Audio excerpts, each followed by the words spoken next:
샬롬 12월 14일 이슬기도 오신 여러분 환영합니다. 우리 디모데후서 1장 7절 암송하고 시작합니다. 하나님이 우리에게 주신 것은 두려워하는 마음이 아니요 오직 능력과 사랑과 절제하는 마음이니. 한 번 더 하겠습니다. 하나님이 우리에게 주신 것은 두려워하는 마음이 아니요 오직 능력과 사랑과 절제하는 마음이니. 아멘. 예, 오늘은 역대하 16장, 요한계시록 5장, 스가랴 1장, 요한복음 4장의 내용을 구주라는 단어를 통해서 함께 살펴보겠습니다. 역대하 16장입니다.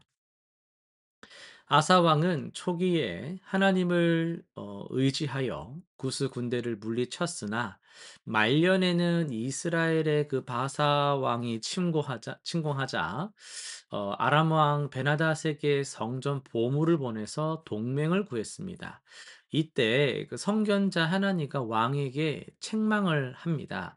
아람 왕의 군대를 의지하고 당신의 하나님 여호와를 의지하지 아니하였으므로라고 어 말을 하죠. 하나님은 온 세상을 살피시며 자신을 향해 마음이 온전한 자를 도우십니다. 이런 말도 이제 하는 거예요. 아사의 실패는 어디에 있을까요? 음. 과거의 승리 경험이 없는 게 아닙니다. 경험이 있음에도 불구하고 현재의 위기 앞에서 인간적인 해결책을 선택한 데 있다라고 할 수 있겠습니다. 참 구주는 정치적 동맹이나 군사력이 아니라 만군의 여호와이십니다. 하나님께서는 당신을 의지하는 자에게 친히 구원자가 되시며 어떤 상황에서도 그분만이 참된 도움의 원천이심을 이 본문은 분명하게 증거합니다. 위기의 순간 우리가 누구를 먼저 찾는가? 이게 신앙의 본질을 드러내 주는 것이죠. 스가랴 1장으로 갑니다.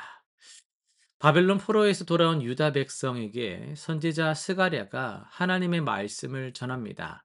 너희 조상들에게로 돌아가지 말라. 과거 조상들은 선지자의 경고를 무시하다가 심판을 받았었거든요.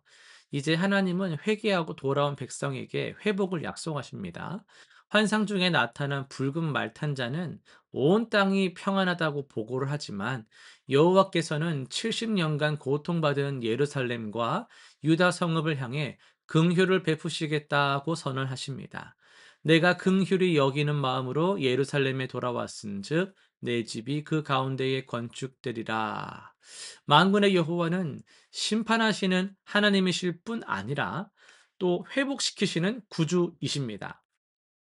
포로 귀환 후 낙심한 백성에게 성전 재건과 도성 회복의 소망을 주시는 분이 바로 우리 주님이시죠. 요한복음 4장으로 가겠습니다. 예수님께서 사마리아 수가성 이제 우물가에서 한 여인을 만나십니다. 유대인과 사마리아인 사이의 그 적대감, 또 남녀 간의 사회적인 벽, 그리고 이 여인의 복잡한 과거에도 불구하고 예수님은 먼저 말을 건네십니다. 물 좀 달라. 대화가 깊어지면서 예수님은 영원히 목마르지 않는 생수를 제시하시고 여인의 삶 전체를 아시는 분임을 드러내시죠. 여인이 메시아를 언급하자 예수님은 직접 선언하십니다. 어떻게 해요? 네게 말하는 내가 그라.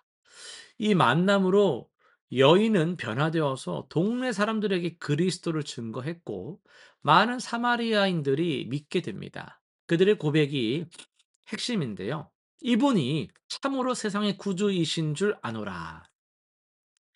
예수님은 민족과 성별과 과거의 모든 장벽을 넘어 한 영혼을 찾아오시는 인격적인 구주십니다.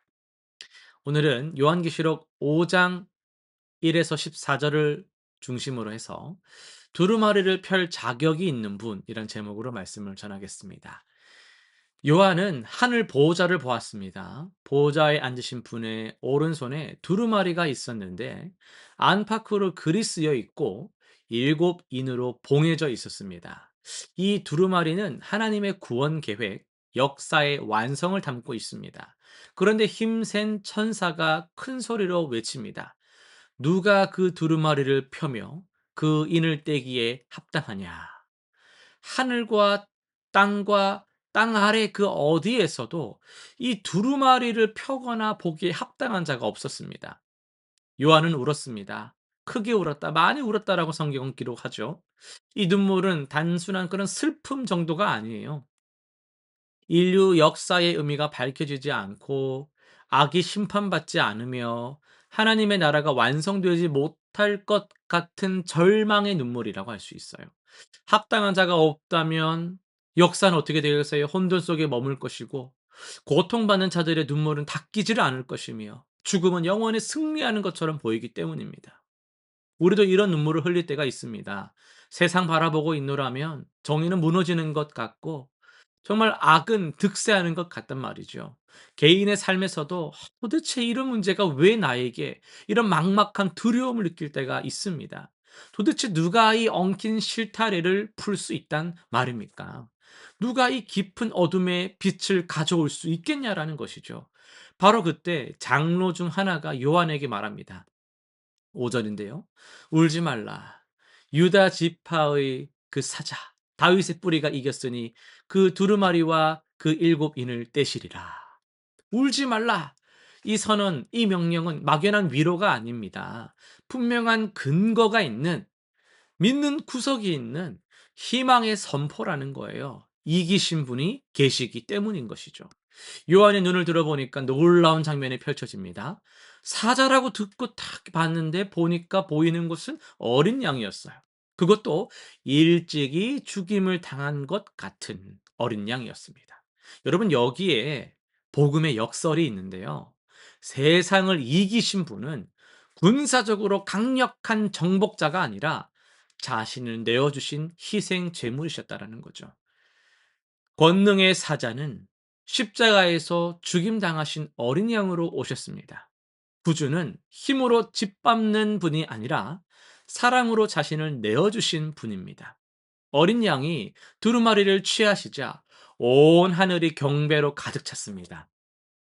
내 생물과 24 장로가 엎드리고 수만 수천의 천사들이 찬양하며 모든 피조물이 화답합니다.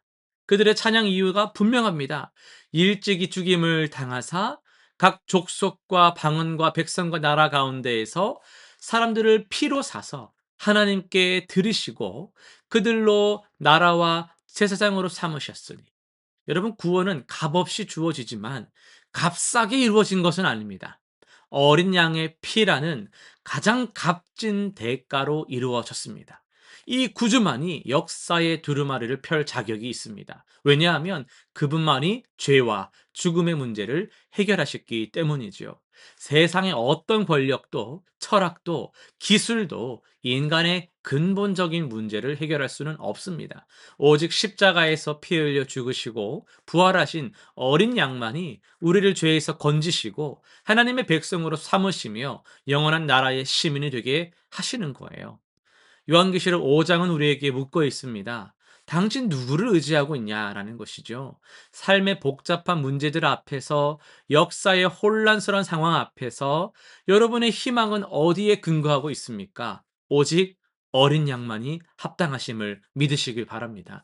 그분만이 인을 떼시고 그분만이 역사를 완성하시며 그분만이 모든 눈물을 닦아 주실 것입니다. 이 구주 앞에 무릎 꿇고 경배하는 것이 우리의 합당한 응답입니다. 실천상 세 가지 정리하며 마칩니다. 첫 번째는 경배의 시간을 여러분 가집시다. 매일 아침이면 좋겠는데요. 혹은 또 저녁에라도 5분간 정도라도 다른 요청 없이 오직 그냥 예수 그리스도가 누구이신가를 고백하며 나의 왕, 나의 모든 것 되시는 그분께 찬양과 경배만 드리는 시간을 가져보세요. 주님께 달라 기도만 하는 것이 아니라 주님이 누구신지를 내 입술로 고백하고 그런 주님을 내가 사랑하노라 고백하며 주님을 경배하는 시간을 꼭 가져보시기를 바랍니다. 두 번째는요, 의지하는 것들을 역시나 점검하면 좋겠습니다. 내가 문제 앞에서 먼저 찾는 것 뭘까요? 그것을 한번 적어 보시고 그 자리에 어린 양 되신 예수 그리스도를 의지하겠다라고 이제 기도로 결단하시길 바랍니다. 세 번째는요. 십자가의 사랑을 전합시다.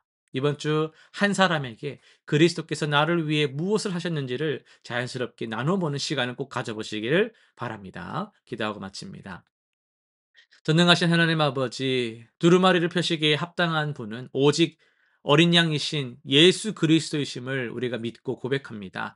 세상의 그 무엇도 우리를 구원할 수 없지만은 십자가에서 피 흘리신 주님만이 우리의 참된 구주이심을 우리가 믿고 감사드립니다.